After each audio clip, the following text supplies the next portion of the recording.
So you go on from UST and then you jump on with Titleist, Yep. right? Uh, so you're the architect of some interesting stuff, you know?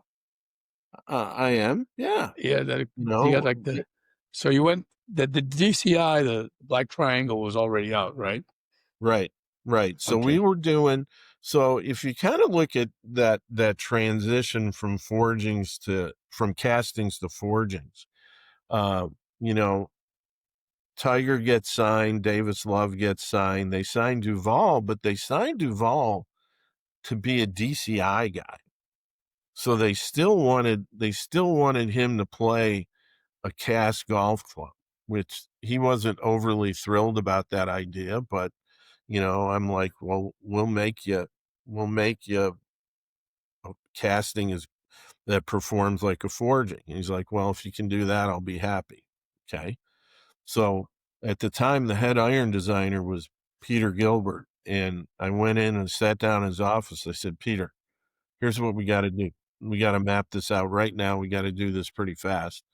But I need the golf club to look like this. And I had ground a DCI down to nothing and, handed it to him and said, hey, it's got to look like this. It's got to have the center of gravity of a forged iron in it, you know, and you do the rest of the magic to it. You put the weighting, you do the cavity, however you need to do the cavity to make it a DCI. And we basically sat down there for a couple hours and he mapped it out and everybody goes, how many iterations did it take? And I'm like, one. So Oh, he was a pretty smart guy.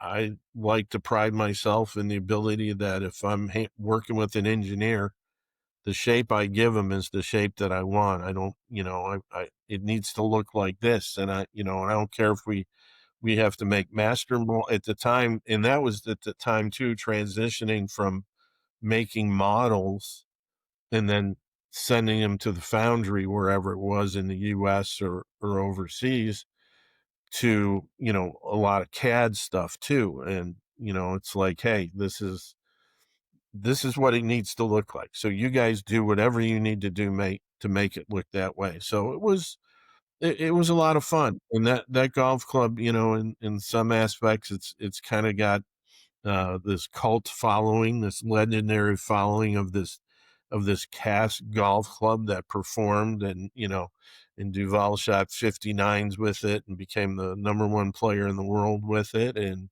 uh, everybody gets excited about it. And I honestly just look at it as like, man, I just did my job.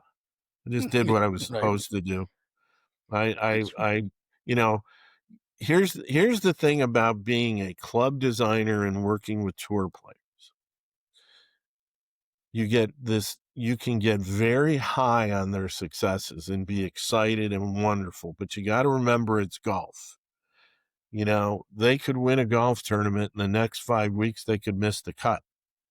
And now all of a sudden that golf club that everybody thought was the greatest thing since sliced bread isn't any good anymore. So, if there's one thing that Mandrella taught me was to try to be as level as you possibly can with your emotions about what you do, because ultimately at the end of the day, you're not doing it. You're just giving these guys the tools to do it. They're the ones that are really the ones that can hit the magical shots with it. You just have to figure it out. And I remember, I remember Tony Penna telling me before he left, he said, the greatest thing about if you're working with tour players, the best thing I can tell you is you need to look, listen, and copy. He goes, you need to look at what they do. You need to look at their clubs. You need to look at their golf swings. You need to listen to what they're saying, what they're not saying, and the ball contact. And then you need to be able to come back here in the factory and copy all those thoughts and turn it into a golf club. He goes, if you can do that, you can work out on tour and you're going to be very successful. So I've taken that to heart for a long time. That's great. So with Duval, right? Yep. So Duval's this hot shot coming out of Georgia Tech, and if I remember correctly, he was signed with Mizuno, Yes. and they tried to. They had a club, I think it was a TC-29 or something like Yes. this, Yep. forging. And it didn't work out. It Right. didn't work out. I know he jumped Right. on the MP14s near the end. So I played MP14s. Then the 962Bs come out, Yep. and the rep comes in. He shows me these things. I love them. They look good. They came with cord grip. Yep. It was Sensacore S400 shafts, was off the rack, and they looked great, and I enjoyed hitting them. So one day I'm at Deepdale. I was taking a lesson with Daryl Kessner. Yep. Daryl was There, Tyler's. there's a legend for you. There's a real legend, and Real legend. I just here's the irony.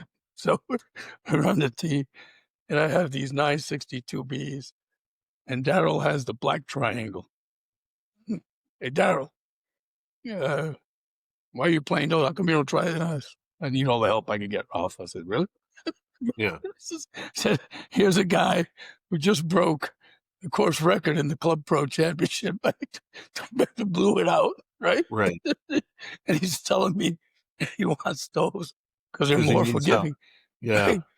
But he was, and then here's one of the things I regret the most. If I regret one thing, we were working on the full swing, right? And he says to me, "Are you sure you don't want to take putting lessons? A couple of putting lessons?" Like, nah. Yeah. Might have been a good idea.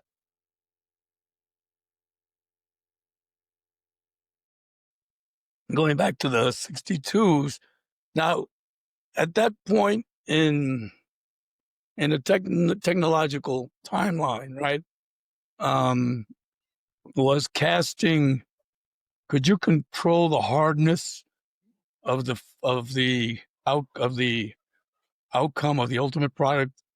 Yeah, yeah. I mean, because really, when it comes to casting something like that, it all comes down to the heat treating, how it gets heat treated, and how so you can soften it up as much as you want. Most steels you don't want to soften them up. That you're using it for their strength and their hardness.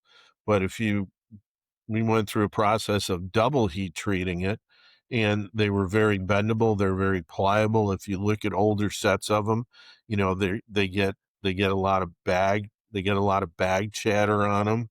They're very, very close to forgings. So yeah, so from a feel standpoint, it works out. And the really cool part about that was when we were thinking about doing it. Well, years ago, back in the 80s, 10 years or so ago, in 85 or 86, we had Mandrella had messed around with a cast Wilson staff that looked like, a regular forging, like an FG51 or whatever. So we had messed around with that. We had messed around with sound and feel with players. So this wasn't my first jump into this. The one of the great things about uh, club building and club design and club fitting is experience. I mean, that's the bottom line. I tell all our young guys at Second Swing, it's like they're like, man, you seem to know how to go to the right shaft or the right club so fast, and it's like, yeah, because my encyclopedia is bigger than yours. I mean, it's kind of like all the books behind you. Exactly.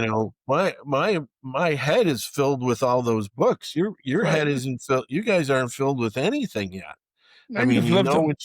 you know what You've you lived them. know. We have technology, we have tools to help you, but at the end of the day, taking care of somebody, especially a better player, is kind of it's still club fitting to me is still kind of like going to the eye doctor. Is it A? Is it B? Is it one? Is it two? As they flip through the lenses, Yeah.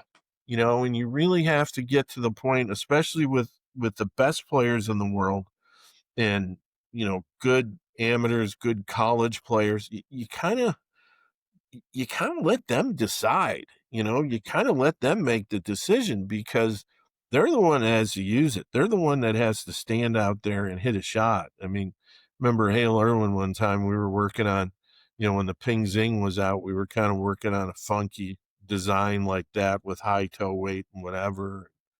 They showed it to him one time and he looked at it and he goes, if I have to play that, I quit. He goes, just tell him I quit.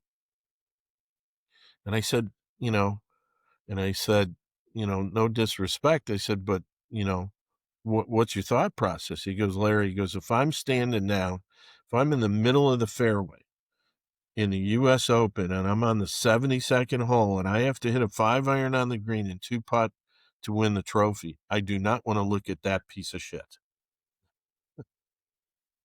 He goes, the golf club that's sitting behind that ball, I have to have confidence in.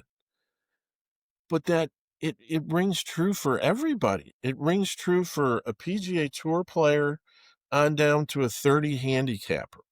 You have to put, along with fitting them and selling them golf equipment, you have to instill confidence in them. If you don't instill confidence in them, why should they come see you? Why, the game is so, the game is so mental. The game is so fragile that you can play great one day, you can play terrible the next day. And again, that goes from PGA Tour players on down to 30 handicappers, beginners. So it's such a hard game. I always tell people that start playing and stuff like that. It's like, do you really want to do this? Because Right. this is like one of the dumbest games on the planet. It's stupid and it's hard. Right. But once you get a taste of it, you're going to be addicted.